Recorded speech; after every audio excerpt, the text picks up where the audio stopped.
Hello, world. I'm Dan McCarthy, And I'm Brian Basaga. and we want to welcome you to another episode of the Functional Fighters Podcast. This is our podcast about martial arts as it relates to self-defense, practical applications, theory, history, and applicability in the modern world.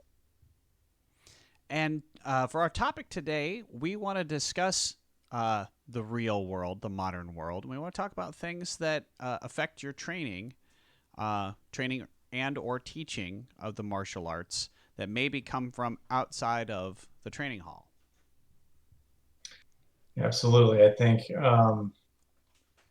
martial arts for both of us and hopefully for a lot of our listeners, right, is a lifelong pursuit, right? So certainly, as you go through life, you're going to go through things, and some of those could get in the way of your training time. So I know both of us have been affected by things over the years, and I'm sure there's more things coming and we don't even know what they are. But how do Yeah, we manage to do that, right? yeah. I mean, I don't know anybody who is a serious martial artist, like a lifer who hasn't for whatever had to take a break. Um, even if that break was just, hey, I'm hurt, I'm injured, or I'm ill, and I've got to be out for 2 months while I heal, 3 months, 4 months, whatever it is, right? Well, So like me, a year, yeah, right? yeah, absolutely. I mean, back in 2015, my kung fu teacher, who's totally that dude that you never would ever expect to see take a break. I mean, he's been teaching the martial arts longer than I've been training, right? He's been an instructor longer than I've been, than I have accumulated time on the floor. So he's been at this a long time. But he had a stroke, and um, that took him out for a while. But believe me, the fact of the matter is, the moment he could stand, the second he could stand, you can be darn sure. I mean, I was right there. He was living with me, and he started practicing Tai Chi, which he's a very very versed and experienced in. He started working his Tai Chi postures, and he started doing like uh, kettlebell exercises to kind of build up his arm strength, shoulder strength again for his blocking and his striking techniques and all that kind of stuff is just as soon as he was able. But there's something that's gonna get in the way of every last one of us. Yeah, I mean, I've suffered, major injury a few years ago. It was to my back, and it was horrible. It was one of the worst things I've ever gone through in my entire life, and it left me to the point where I could barely really walk. Um, I could lay down really well. I couldn't do much else. I could if I could get to be standing up, I could stand up, but transitioning and sitting was impossible. And that was really tough. I ended up having surgery. I was basically flat on my back for 2 months waiting for surgery, and then flat on my back for about another 2 months after the surgery before I was allowed to start PT. And then I had a long road to go through PT just to kind of get back to functional in life, let alone functional on the martial arts floor. And it was tough. I mean, it's tough. Just the injury itself is tough, but being something that you love to do, it's tough not to be able to go and do it. Yeah, Um, and I think the key, hopefully, it's a small percentage of our listeners ever go through something that serious, right?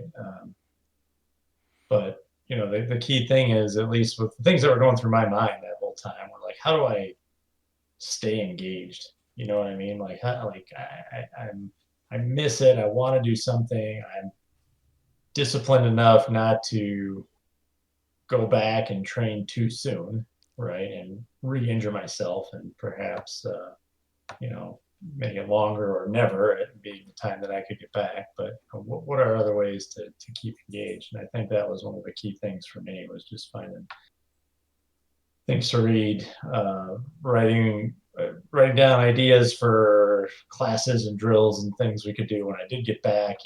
Just ways to kind of stay engaged. Sort of kept me sane from the martial arts perspective of things. I imagine actually, as I'm sitting and I'm listening to you, I have to imagine that probably helped prep you for what we're dealing with now with the COVID pandemic, because you'd kind of been forced into a level of isolation from training. I mean, maybe not from the world, but from training and a couple of other things specifically because of injury, and so you wanted to be engaged in martial arts, but you couldn't do so physically. So I'm just imagining that had to kind of prep you for, well, what can I do with my students now that we're gonna have to take a break for COVID. Yeah, absolutely. A good good transition into another topic. I mean, this is unprecedented times, right? We're recording this in the fall of the COVID epidemic, right? So or pandemic, I guess is the right word. Um, yeah, we couldn't in our state.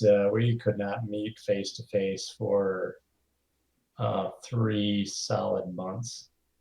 And that was tough for a number of reasons. Again, just the uncertainty of the situation, the desire to train, with the students that we train with, wanting to keep them engaged is another thing. And we were able to do that with some video reviews and, online meetings where we talked about um, strategy and tactics and breaking down fight footage that you can find online and stuff like that, security camera footage, that kind of thing, just ways to look at what do self-defense situations really look like and how do we, focus on that part of the training that we can do when we're not face to face and it doesn't have to be physical. Certainly, certainly was, I think, a good answer to a bad situation for us. Yeah, from my own perspective, I've been kind of preparing for that. What I consider to be an inevitability. Here in Nebraska, we have not experienced a complete systems shutdown. There's been some limited shutdowns and some directed health measures that have been put in place for the greater good. Um, but it has been my prediction for probably the last 6 months that what's going to happen here is we are going to get in real trouble once the winter sets in Nebraska, because we'll all be stuck indoors with each other. Mm. And California, as an example, California went on complete quarantine measures for a very long period of time, and I have family out in California, and I think they quarantined early enough. And of course, their winters are very mild in comparison to ours. That I think they're probably going to be okay getting through the winter. And I also think, from a systematic standpoint, the vaccines are probably going to start heavy on the coast and filter into the Midwest, is what I expect. So, um, I I am personally prepping for a pretty rough winter and trying to come up with all those things on my end of how do I keep my students engaged and all of that once it reaches the point where we can't cross hands with each other. Yeah, I don't think this is there's a whole lot of precedent for this situation, which is good, and hopefully, we don't have to repeat the lessons that we learned from it any time in our life. But certainly, just one of those things where it's like it's in front of us. How do we deal with it, and how do we keep martial arts as part of our life while we're dealing with that? Um, just, before I lose the thought in my own head, going back a step to injury, I had a serious injury. You've had a serious injury that Yeah. kept you off the training floor. But there are some injuries that don't, right? I mean, there are some injuries that you can train through. And I've had some valuable training experiences doing that, right? I mean, I broke an ankle training one time. Um, and, so I was in it was a minor break. I was in one of those, A um, boot. yeah, kind of a boot sort of strap on, semi hard padded brace thing, and I had to actually use a cane to help me get around just because it kind of locked my foot in place sort of, and it's really awkward to walk when your ankle doesn't bend. Um, and our, my primary system, Hapkido, right? Its weapon of choice is the Cane. cane, The right? So we've cane. had Yeah. some cane training over the years, and I was sitting there with like, I was actually kind of like chuckling as the doctors, telling me, "Oh yeah, it's broke. You're gonna have to wear this brace for 6 weeks. You probably need crutches." I'm like, "I'm Can not I use gonna a use cane? crutches. I'm gonna use it. Can I use a cane? Yeah." I'm like, I'm thinking to myself, I'm gonna be armed everywhere I go. This is great, you know. And because I was That, flying, I was that's a traveling a lot. Hapkido student right Yeah, there. I was traveling a lot for work at the time. I was flying everywhere, So I'm like, nah, I'm going to be armed on the plane all the time. This is going to be great, and as I started walking around, with this cane, I'm realizing like all the training we did with the cane assumes that you don't actually need the cane to stand up, right? So, Right. and I didn't need it to stand up, but I did need it to move around. So, I had to adapt, right? I had to figure out a different way to employ that cane as a weapon, you know, given the deficit that I had with the injury. And I was able to take that in the classroom and kind of bring my students along with that learning process. And, again, it just makes those connections in your brain, and it makes you think about your training in a different way. And that's always valuable. Yeah, another really good common thing on that same note would be like a shoulder injury. Um, Mhm. unless your arm is like completely non-functional, I think you can train through a shoulder injury within reason. I mean, don't let people crank on it and make it worse. Don't overtrain and make it worse. But it's not necessarily a bad thing to be in a position where this arm isn't working so good. It's like 60% functional as opposed to 100% functional. So how do I fight like that? Because I don't want to punch somebody with it. And I don't want to yank on somebody with it, and I sure as hell don't want somebody to grab a hold of it on me. So how do I fight through that? I think that's a real useful skill, to set up Yeah, some scenario based training. absolutely. You don't, like you touched on there, you don't want to, you don't want to be the football player that wants to get back in the game so bad that they re-injure themselves and end up longer, right? You Yeah. want to figure out how to train around the deficit, and assuming your doctor says it's reasonably okay. Like if your doctor says wear a sling and don't move that shoulder, wear the sling and don't move that shoulder, but figure out what you can do in the classroom following those rules, right? Right. And good partners and good instructors will work with you on that. One of the first programs I trained in, the IQ Jiu-Jitsu program, they actually like had the instructor in the gear bag that he just kind of had in front of the classroom, had these little strips of, they look like cut up white belts. They're just old pieces of fabric, and if you had an injury, you just tied it around that limb, and that was like Oh, a signal to visual your partner, reminder. like don't touch Don't that. grab this. Yeah, right. Oh, I like that.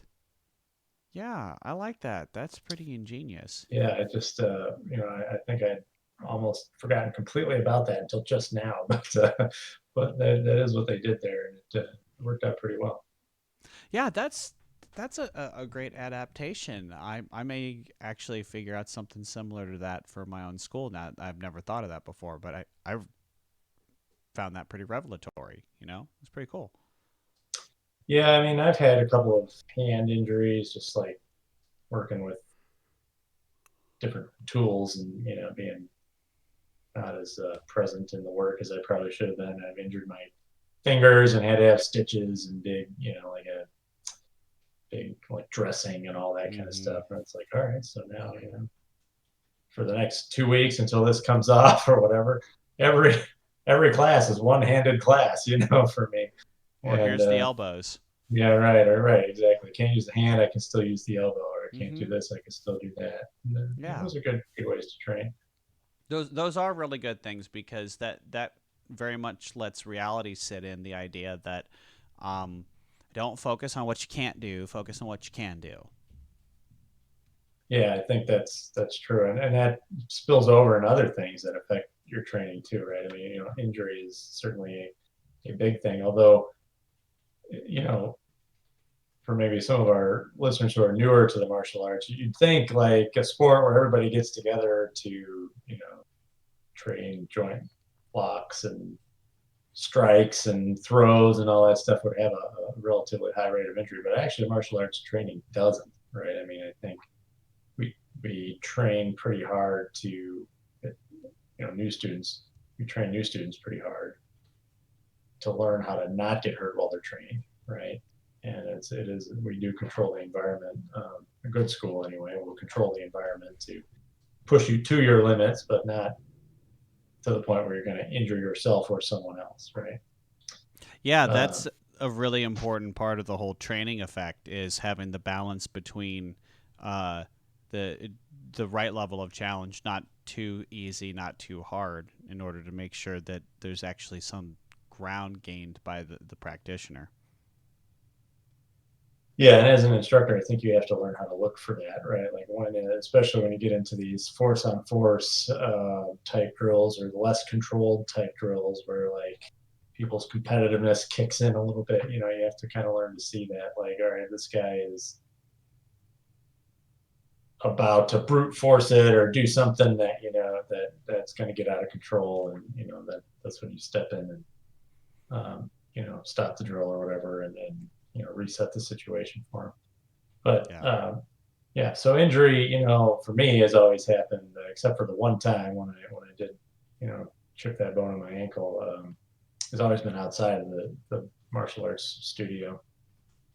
But other things outside of the martial arts studio get you too, right? I mean, like, you know, well, people get married, right? People have kids.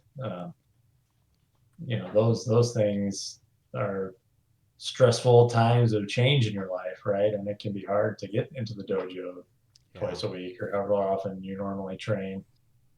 Um, you've gone through Absolutely. some of that. I've gone through some of that. I mean, how do you get through that? Yeah. Yeah. I mean, well, both of us from the perspective of being parents. My wife took off um, several years. We've been back into. So we started up our martial arts program that we own together. We started that in 2015. At the very end of the year, right about this time of year, 2015 is when we started. And when we opened up our program, that was the first time she'd consistently been back on the training Mm-hmm. floor. Not exclusively, but consistently training. Like, here I am twice a week, 3 times a week, and I'm suiting up, but I'm getting at it. So, first time she'd been consistent about it since Adam had been born. And Adam is 11 now, so he had been 6 at the time, right? So she went like a full 6 years without really regular training. She maybe in that 6 years trained all of a dozen times, I would say, Mm-hmm. during that whole period. Yeah, So, it's you want to train as regularly as you can, um, just from a muscle memory perspective, right? The right. degradation of skills type of perspective. Use it or lose it. Um, but training as much as you can is the key, right? And you can take that on both ends of the spectrum, right? If you can train 2 days a week and you really want to progress, can you train a third day, a fourth day, right? Train as Right. much as you can. The other way is true too, though, right? If I just had a kid, I just got married, whatever's happening, and it's just so hectic. If I can go once a quarter, can I go once a month? Right? Yeah. Just whatever it is. Just get in there, stay engaged. Right? That's the big thing. Not just from a physical skill standpoint, be on the floor engaged, right? But even just mentally engaged, Yeah. keeping those thought processes running through what you learned in your head, the lessons, the techniques, shadow boxing, even in a system like ours, which is mostly grappling, or hands-on type techniques. You could still shadow box those, right? Just keep Yeah. yourself in some kind of rhythm. Just keep it as some part of your life, however small it has to get for a period of time. Just don't let it die. right? Yeah, yeah, absolutely. I mean, um, if you're gonna take the time to build up these skills, and we've talked about this before, we both know several people that have like hit black belt and then they're done. Hmm. Okay, fine, but why'd you bother? Because I had a goal I wanted to. Oh, okay, fine, but it's a life process. So, if you spent 3, 4, 5, 6 years reaching a black belt, and you don't want to go for that second, third, fourth, that's fine. It really is. But you turn around again, 3, 4, 5, 6 years, you're not going to be able to affect that stuff as good as you were the moment you stopped training. Could you still do some of it? Yes. Actually, I was mentioning when we were off the air about that student coming in from a friend of ours and training with us. I think he's been out of training for 2 years, I believe. I want to say somewhere between 18 months and 2 years from when he was training with our friend to walking in my door this week. And he's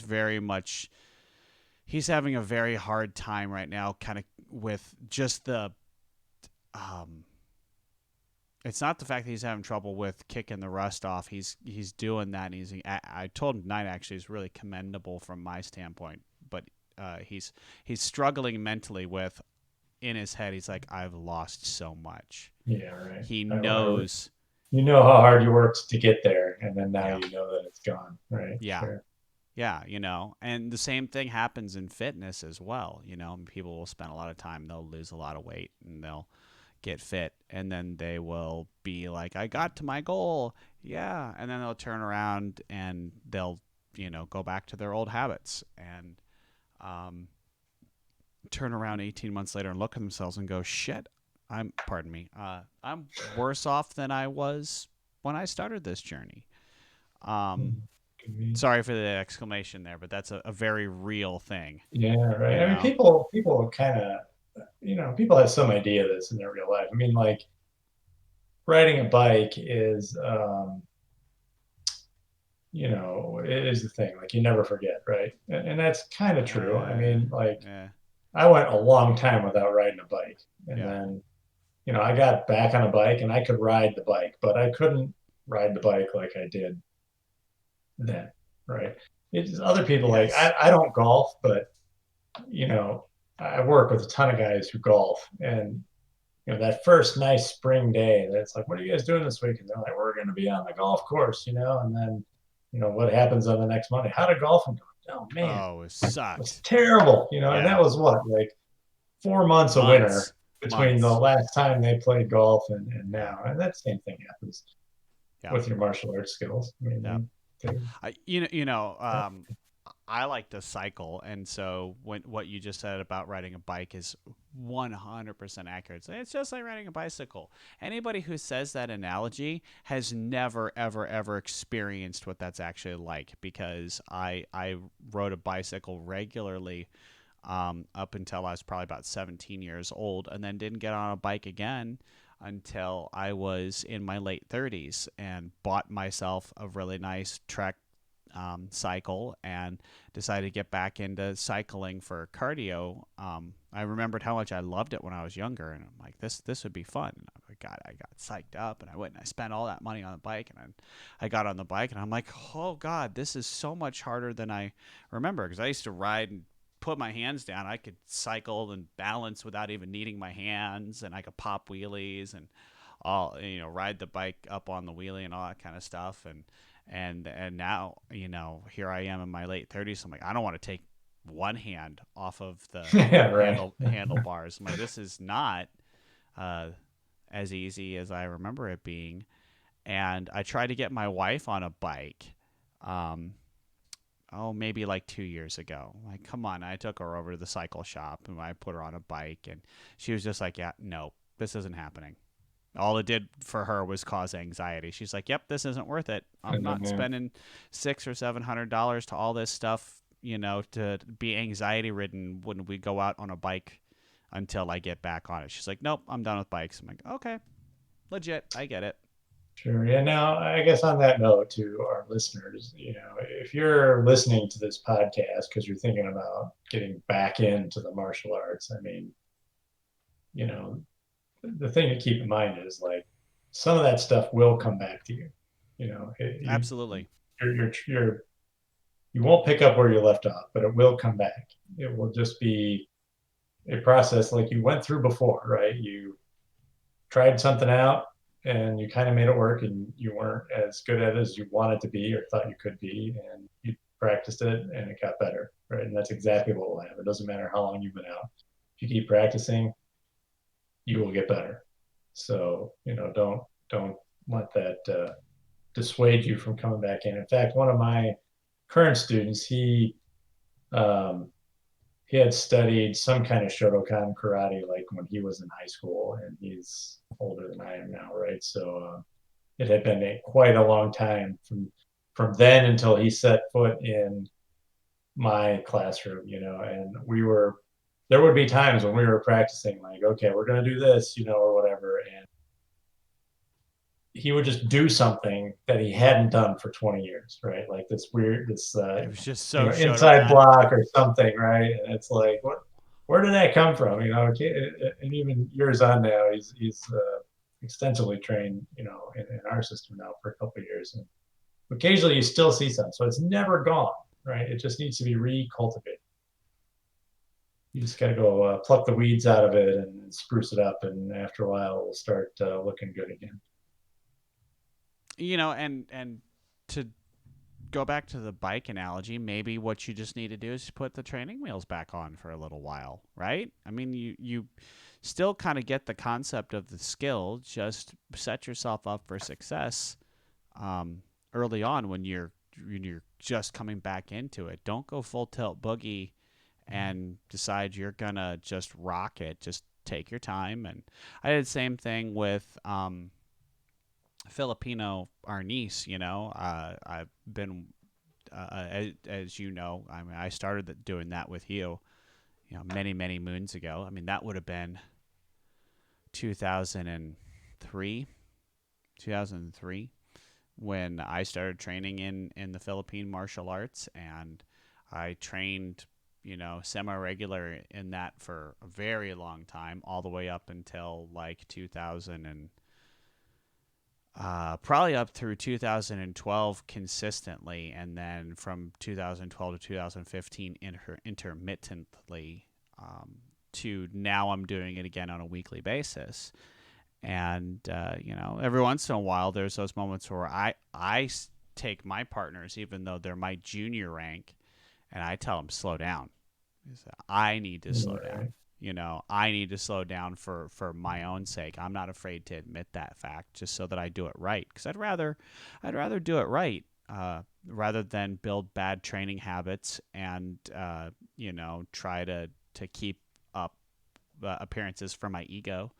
It's got nothing to do with my ego. I don't care about that. Let's just do it right, because if I Right. work on doing it right, I'll get it there sooner. Yeah, the goal in the classroom is to be a good student, not to be a good martial artist, right? The outcome of being a good student is that you will become a good martial artist, right? So, you know, That's really true. well put, Brian. No, thank you. I was just going to say, you know, train at that level that tests you but doesn't break you, right? You want to Yeah. push so that you're growing, but not going back full speed. Popular show that's out there online now is that Cobra Kai show, and there's a scene in one of the early episodes where one of the main characters he gets in a fight with a bunch of high school kids, and like the first thing he does is some like Brain pull. high Crescent crazy kick. kick thing, and he's like grabbing his leg and Yeah. just you gotta know your limits and train there, right? Train to Yeah. expand them, not let them break. So. Totally. Totally. Totally. And just to touch on what you said a second ago about being a good student, that applies every bit as much, if not more, to the martial arts instructor. And that's actually one of the things that is maybe less obvious about the topic we're discussing right now. Sometimes you become too much of the teacher and not enough of the student. You're not living the art. You're just standing up and you're talking about it and demonstrating, but you're not putting yourself under pressure, um, and that's really dangerous. That's very, very, very dangerous. For you, you can that I think that contributes to burnout. If you're my own personal opinion, I think it contributes to burnout if you're not putting yourself under pressure for growth and things like that, and you're just kind of phoning it in so that you're the teacher, you're the sensei. So I don't want to be that guy, even though I adore teaching. And I would say my goal as a martial artist is I want to be the best teacher out of my peer group. I don't have to be the best ground grappler. I don't have to be the best stick fighter, and I don't have to be the best puncher, and I don't have to be the best thrower. I want to be the best teacher out of my group. Is who I really want to be. Um, Hmm. Whether I am or I'm not, that's what my goal is. Um, and but that starts in my own philosophy. That starts with me being the best student that I can. So when somebody else is teaching, then I want to absorb that lesson to the best of my ability.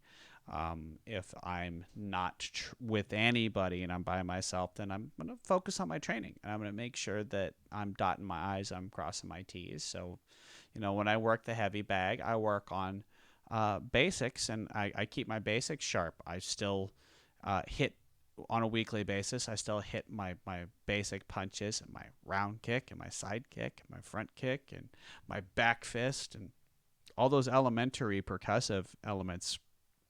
I Yeah. sharpen those weekly. I may not be doing the real fancy stuff um, every single week, but I not a week goes by where I don't take those kind of bread and butter techniques, the stuff that you learn in the first like 2 months of your martial arts training. I do those every week and never stop.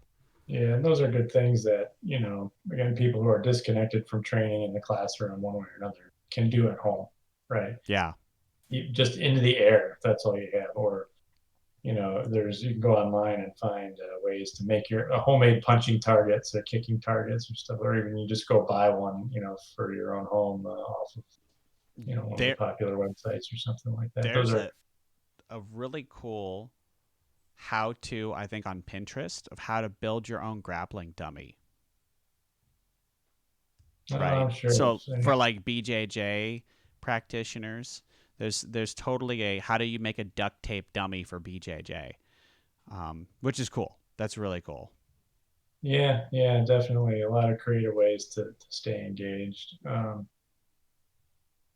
think I just keep saying it over and over again, but really it's just finding that way to be persistent about making it a part of your life in some way, right? Just be creative and be persistent about how do you keep yourself engaged mentally and physically as much as you can.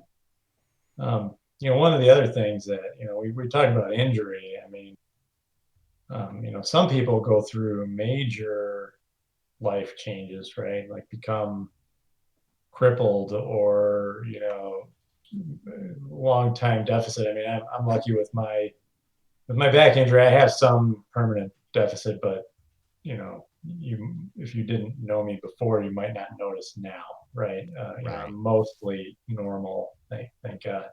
Other people are not that lucky, right? And if you're ever looking for inspiration, I mean, just look to those people. Like if you think your the loss of strength in your leg, like I have experienced, is going to end your martial arts career. Like go look at someone who fights from a wheelchair all the time, I right? Like actually used to train with a guy in Kung Fu who was an amputee, leg amputee at that. So he had a prosthetic leg, and he was still on the floor practicing with all of us. So what yeah, room do yeah. you do you have to go? Well, I can't train. I got a hangnail. Um, you know. Yeah, yeah, there's Um, ways, and I think oh well, I'm going to transition topics here a little bit because this just popped into my head too. Like one of the things that I've noticed is like people who are like, oh, I'm sore, I don't want to practice today. Like a lot of times that's actually a sign of something else, right? I mean, if you think you're injured, that's totally fine. Like we talked about before, like the goal is to stay in the game. So don't do something that's going to hurt you more and get out. But it can also be a sign of training, right? Like if I were really excited, I would train through this sore wrist, but oh, my wrist is a little sore. I really don't want to go to class, and the real reason is I'm exhausted or I'm stressed Training out from fatigue. work, or I've been hitting it really hard and I just don't want to, and that's a real thing, right? Yeah. Training fatigue is a real thing. You even see it with professional athletes. Occasionally, like a guy is just up and quit. And you're like, why did this guy quit? He's like doing Top of his fine, game. close to the peak of his career, and he just walked away. Well, that's not. Yeah, that's mental, right? That's because he was done mentally, and that can Pull a happen. pull a Dave Chappelle. Dave Chappelle, yeah, I was thinking. I guess maybe a less good example is Andrew Luck. He was out here in Indiana, the quarterback for the Colts, right? Kind of, he had a lot of injuries in the past, and just kind of decided, one injury that was seeming to be relatively minor was what broke the camel's back, right? And Hurt one time too many. yeah, it was just one too many, and the glass broke, and that was it, right? So you know, it's important, I think, as you're training as a student, and you should be able to talk to your instructor about this too, right? It's like if you need to change something up mentally to get a rest, do that too, right? Go down, take a week off, or go down to once a week for a while until you just kind of catch your breath, mentally speaking, and you're ready to get back in the game. Because there's a lot of reasons people leave martial arts training over the course of time, but Yeah. you don't want to you don't want to take yourself out. And as an instructor, I think you don't want to push. You want to create as high quality of a student as you can, but also you don't want to push students out the door by training them too hard, Yeah. right? Yeah. I mean, sometimes that's exactly what they need, though. I mean, when I was suffering from training fatigue, like around third degree in Taekwondo, I've been doing. I started Taekwondo back in the very early 1990s, early 90s, and so it probably would have been about, I want to say 20 plus years of training in Taekwondo when I finally kind of looked at a couple of our instructors and went, I'm bored. Okay, really, I'm Mhm. bored. And they kind of looked at me like, you're too young to be bored. Well, I am. I've been doing, both of those instructors started young, but I started younger than either of them. Um, both of them were teenagers when they started. I was a child when I started. So you just got to kind of take that into context.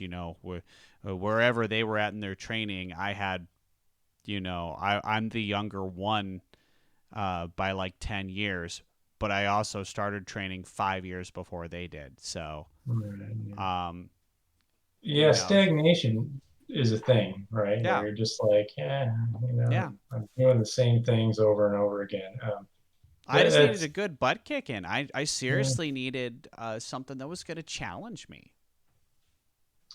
yeah. I think that's definitely, I would say it's maybe a subset or maybe even a totally separate thing from training fatigue, right? That's just, Yeah, you know, what is the I'm struggling to think of another athletics analogy here, right? But like I've done it all, I'm walking away, right?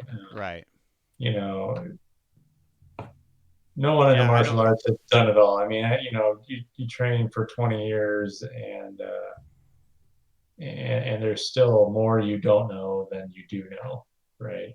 Just go find it, right? And if your school doesn't have it, there are other ways to educate yourself, right? You can Yeah, go, you know, I guess maybe opening a can of worms here, but you know, there's a lot of good information in books on the martial arts. Um, I would say you There can't really really is. effectively learn martial arts from a book, but you can learn No, things about the martial arts from books. you can greatly supplement. Exactly. Right. You can find these nuggets of wisdom that force you or inspire you is probably a better way to say it, to look at the training you have done slightly differently. And then Right. go and apply it. And then, yeah, and then go back and figure out like, so I've been doing this the whole time and, I didn't really maybe understand why. Yeah, Right. Now I understand why. How much farther can I take it? Or, what yeah. else can I learn? Or how else can I do this? I mean, there are ways to kind of get yourself engaged.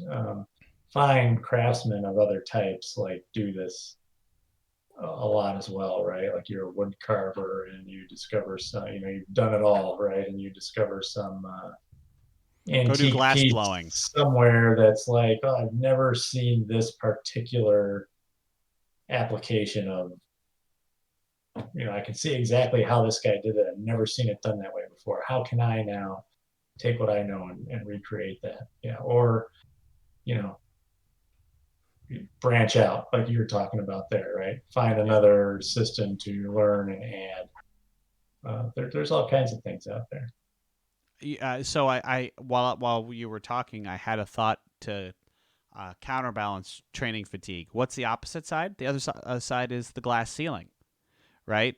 You hit up against the top and there's nowhere to go, and you can't find. There's this artificial barrier that's keeping you from growing, and it's just frustrating. It's just like going to a job and you can't get past the position you're in because there's some barrier holding you back. And I think that was what I experienced around that time. Nobody's showing me anything new. I'm not growing, so I'm bored. Um, so yeah, it's kind of that glass ceiling, and that's who I am as a person. If you don't give Mm-hmm. me a challenge to rally against, I get bored very easily. Um, and I definitely stagnate, which is one of the reasons why I've gone so hardcore into physical fitness, because it's much easier for me to come up with a fitness goal at this point in my life than it is to come up with a martial arts goal. And the fitness goals always support my martial arts training. They increase my power, they increase my speed, they increase my endurance, my maybe my agility. They do something that has a roundabout effect on my martial arts training anyway. That's making me better. But I can also it can get me out of the headspace of the dojo for a while. But don't think for a second that going and doing an obstacle course race where I go and I run for 3 hours straight and I'm climbing over walls and I'm swinging from a trapeze or rings and I'm crawling under barbed wire and stuff like that. Yeah, sure, it doesn't make my punch better directly, but it sure adds to my physical and my mental toughness.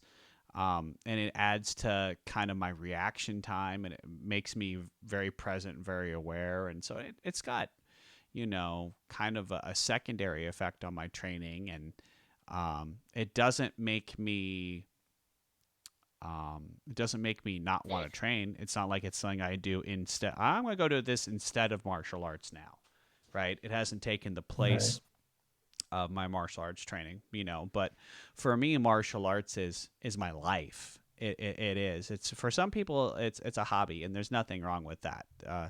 It can totally be your hobby, and there's nothing wrong with that being a satisfactory part of your life. But it's not for me. It's actually my life.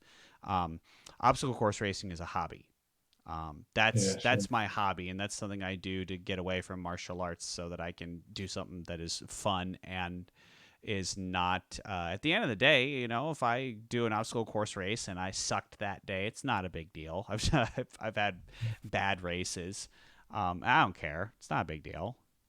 I'll do another one, and I'll be better the next time, or I won't. Whatever.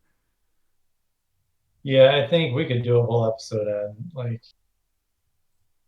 how do you keep, as a higher ranked student, how do you keep yourself engaged? Yeah. Because at some point in time, there are no more techniques in your system to learn. You No. know, like you do when you're growing up, through the color belt ranks, right? You don't have a structured curriculum anymore. There's still a lot to learn, but it's not as structured, right? And Yeah. how, as an instructor, how do you also keep your more advanced students engaged? We could probably go down that rabbit Yeah. hole for another Abs- episode. yeah, absolutely. I mean, well, I'm there in combat hapkido. There's no more to the core curriculum. I'm at that point. But I would tell you I haven't stopped learning. I think that I definitely with each year I feel like I understand the art better, and I think I can apply the art better every year. Um, because it's not about the techniques; it's about the understanding of the principles. And we talked about principles and strategy and all that kind of stuff. And I don't have to learn another joint lock, and I don't have to learn another throw, and things like that, which is fantastic because now I just work on blending it. Here's how I go from this to Yeah. this to this, and I can apply those things without going, oh well, I got a test coming up and I got to work on this subset of things. I don't have that pressure, um, really at all. I can just enjoy the process of kind of mixing up different recipes of things and experimenting with it and seeing what happens. So that's pretty fun. Yeah, I think finding a way to be, self-creative is helps, especially as you're moving through, the ranks. Especially black belt. Yeah, You the know, black belt, the advanced ranks. Yeah, a better way to yeah. say it. I think, you just, and as an instructor, if you're out there listening and you're an instructor like we are, encourage your students to think about martial arts and their training outside of the context of the classroom, right? Because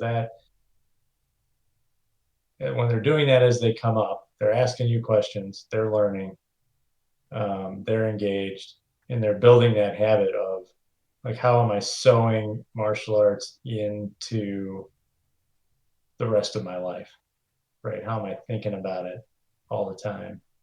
And ultimately, that will make them better martial artists. And even if for no other reason than, it will make them likely to stay with your program, right? Hmm. So it's good for everyone involved, and it's good for them for a lifetime too. Well, Um, and just taking what you just said there, I'm going to flip it backwards on you, which was, how do I take this training and how do I carry it with me out into the real world? We'll now do that and find those real world things to bring back into the classroom again, right? So I walk Absolutely, yeah. out and I learn about certain scenarios, and I go out into the real world, and then I see something that, if we talk about scenario based training, but then you see something that maybe wasn't part of the discussion, but you yourself, you recognize it in the real world as, oh, well, this could be a real potential for a self defense situation. We'll bring it back to the classroom so that everybody else learns about it, and you can work through it with your instructor and with your classmates, and maybe it becomes a really good teaching moment for the whole group, not just you out in the world. You had a moment, you had a light bulb, as it were. But you are able to illuminate everybody else with that light bulb, right? Yeah, absolutely. I mean, it's not well, self-defense martial arts, which is what we focus on in this podcast, is, I mean, it's worthless if the only context it has for you is in the classroom, right? Right. It has to be bigger than that. So yeah, certainly, Right. and it makes classes interesting. And I mean, from a selfish perspective as an instructor, sometimes it makes it easy to teach too, right? Because I mean, now, like, it's something you could really explore and really get into, and there doesn't have to be a pre-canned answer, and everyone gets engaged, right? Because they all become part of the problem solving, and that type of problem Yeah. solving is a skill that they have to have, right? Because they're going to be Yeah. presented with a situation that you have not presented them with in the classroom, like whatever it is. it's not going to be the same contrived thing you thought of to teach a certain technique or principle in your classroom. Well, we teach all kinds of really really cool stuff from a grappling perspective, and uh, I think we've talked about this previously already, just like the idea of like the kind of the grabs and stuff like that. And if we haven't talked about it, I'll just offer this real quick, which is a lot of people look at grappling arts like Hapkido and Aikido, and they go, well, that stuff doesn't work in the real world. Nobody attacks like that. That's not the point of the grabs.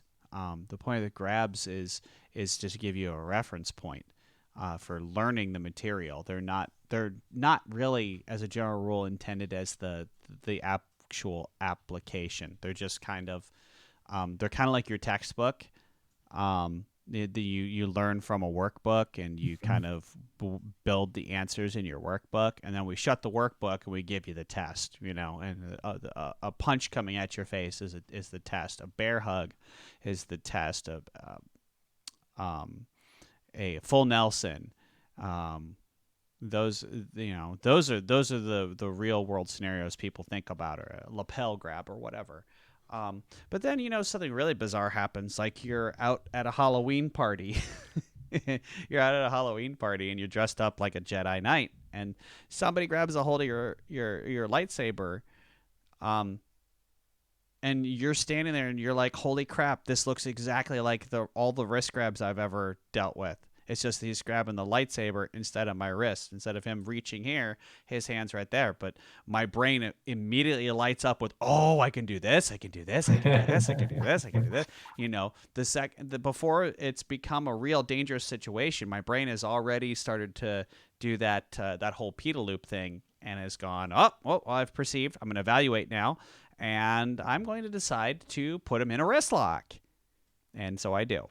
And that's literally what happened. But, you know, uh, in the moment, nobody ever taught me in the classroom weapon retention with a lightsaber. Yeah, right. That Exactly. never happened. You have to So improvise. yeah, I hope that story didn't end with you taking the guy's candy, because that's crossing the line. Okay. no, that's actually one of my favorite stories, because that was one of those drunk in a bar scenarios. Not me, the other guy. He was drunk and messing with me. It was a very satisfying situation, because I was able to put him into a wrist lock and make it very clear to him with my intentions and my words that he needed to back off, or I was going to hurt him. I didn't have to hurt him. I made my intentions extremely clear. I put enough force into the situation to show I could back up what I was talking about without permanently injuring him or sending him to the hospital or getting myself thrown in jail. He backed off, and that was the end of the situation. That's what we want when it comes to an effective self-defense answer, right? That's I mean, right.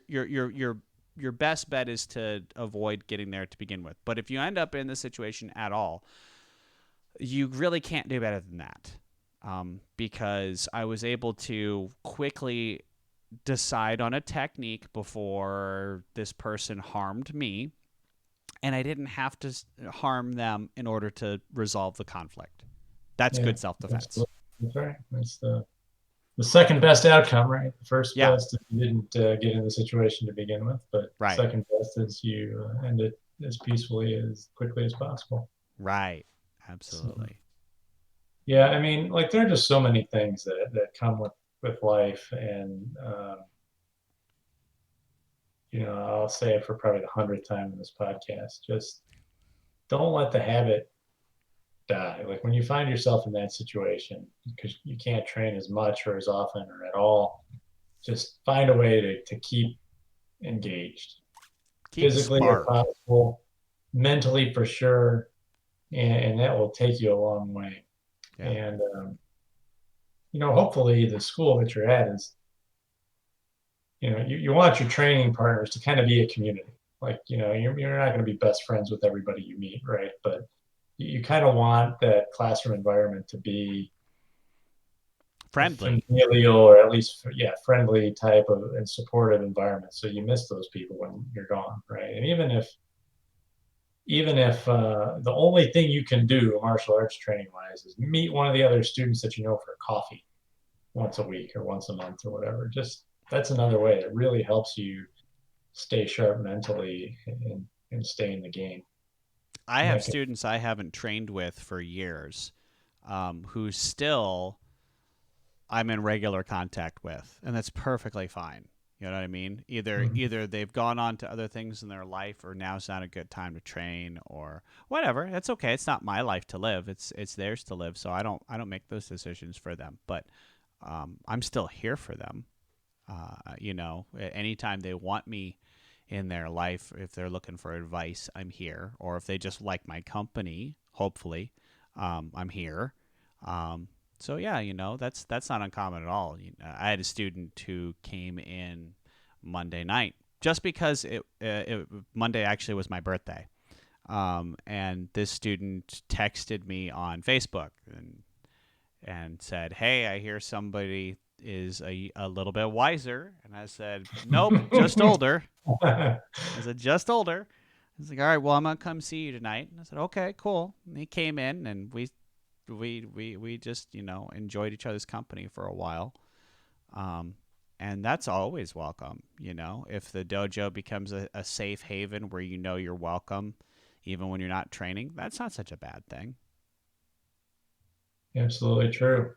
So listeners, even if the only martial arts thing you can do is listen to our podcast and give us a like, subscribe, a share, all that kind of stuff. That's better than nothing at all. And we hope you'll be back in the classroom as soon as you can. And whatever comes at you in terms of life, just find a way to stay in the game and get back to what you love doing in your dojo. Yeah. We Hey, really appreciate. I was just going to say, I had an idea for another future topic, which was just because we talked about this so much um, tonight, because it is one of the most common things to really just take you out short term or long term, is I'd like to talk about injury prevention. How do we take the steps in the dojo or in our own lives outside of the classroom? How do we avoid being injured? How do we make ourselves kind of bulletproof, so that you can train into your 40s, your 50s, your 60s, your some people we know their 70s, their 80s. Absolutely. Yeah, I certainly hope I'm still on the floor when I'm at that age as well. But I think we're running close to the end of time here. So once again, we'll just say thanks for listening, everybody. Really appreciate it if you could give us a like, a subscribe, a comment, a share.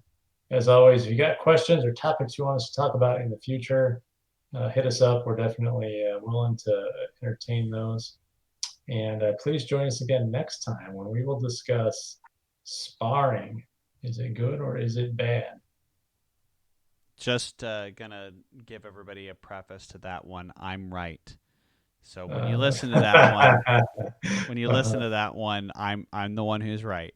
this will be interesting because I'm right too, and I don't know if our opinions match. So there'll be some sort of long mathematical proof we'll have to go through to figure that out.